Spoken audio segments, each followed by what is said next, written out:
Chamber, the very fact that this event is being organized is indicative of the fact that something new is struggling to emerge on the left. We all remember how this debate started. In April 2025, there was an anti-immigration march of 10,000 people down O'Connell Street, which was counter-protested by about 200 left-wing activists. The class disparity was obvious. On one side stood our leftists, primarily composed of students and party activists. And on the other side stood members of the working class. The socialist left, led by the Trotskyite parties, People Before Profit and the Socialist Party, could think of nothing better to do than to shout Nazi scum off our streets at them. And alongside them stood the liberal left, doing the exact same thing. The liberal left, Labour, a party which implemented austerity.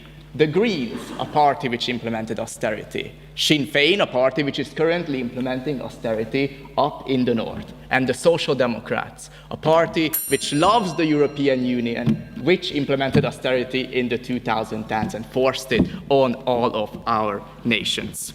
This is like in the folktale.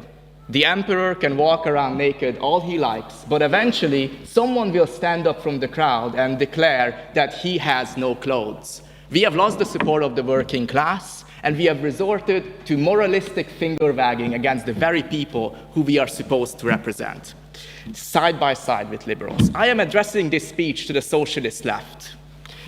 We and the socialist left are losing the support of the working class because we prioritize alliances with liberals over sustained class organizing.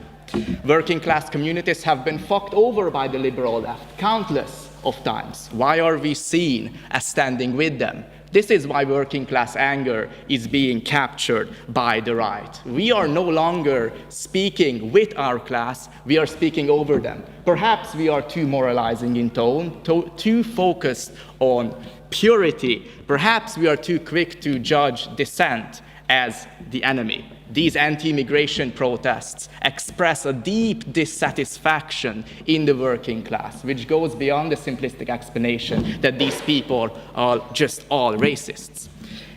In fact, no reasonable person would be happy with how the state is handling migration and with the IPAS system. Not locals, not asylum seekers. The state comes in, takes away a hotel from a community, hands it over to a corporate landlord, who then profiteers from it. Asylum seekers are dumped into communities with little to no planning, putting strain on public services and putting the asylum seekers themselves into terrible conditions. The socialist left rushes to defend the IPAS system, but this defends neither asylum seekers nor the Irish working class. In fact, it defends the government. And when working class people ask People Before Profit and the Socialist Party about migration, all they can muster up is open borders, a wholly impractical idea which has never been implemented. And when in the Dáil a motion was raised to require community impact assessments for IPAS centers before they are put in an area, and these areas tend to be mostly working class areas, PBP and the Socialist Party voted with the government to shut down that motion. And why are they put in working class areas? Because when Dublin 4 objects, the government listens. So it seems that landlords are bad, except IPAS landlords. But this is not a fluke. Rather, it expresses a very shift in the social base, in the class basis of the socialist left. They pander to middle and upper class progressives, a far cry from the days of the water charges movement. They have been captured by the liberal mainstream.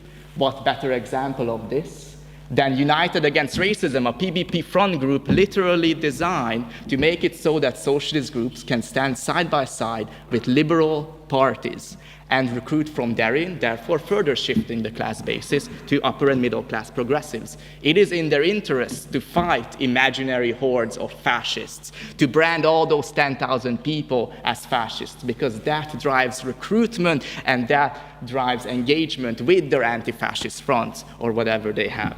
Right? This is also the same reason why PBP and the Socialist Party advocate less and less for leaving the European Union, why they prefer to talk of taxing the rich in the Dáil rather than socialist revolution, why they oppose hate speech legislation only on paper but never in practice, that hate speech legislation would hurt the working class, why they are opposed to nationalism, why they abandoned flying the tricolor and gave it all away to right-wing agitators by refusing to fly the tricolor, our national flag. Can we really be surprised then that members of the working class call these parties globalists or whatever other terms they use?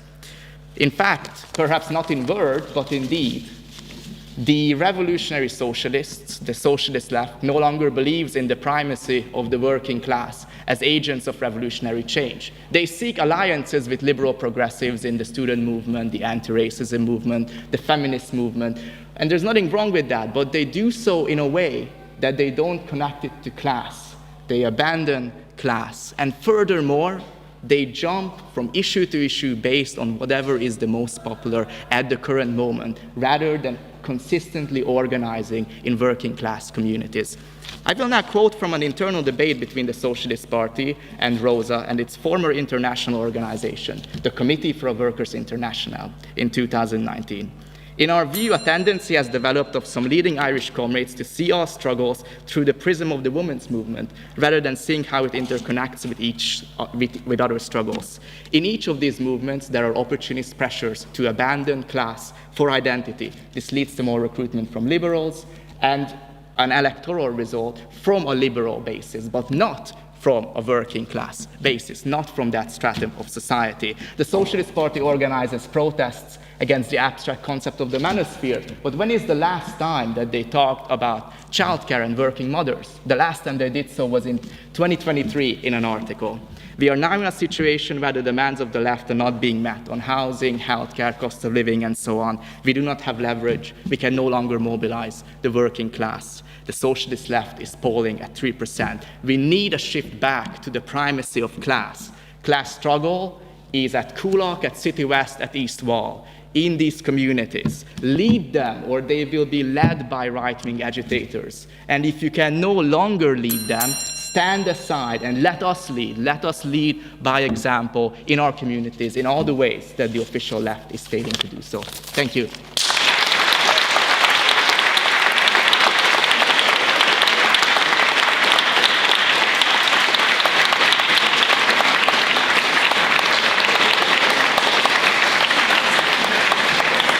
For that very fine speech. And I call fair to you, there are also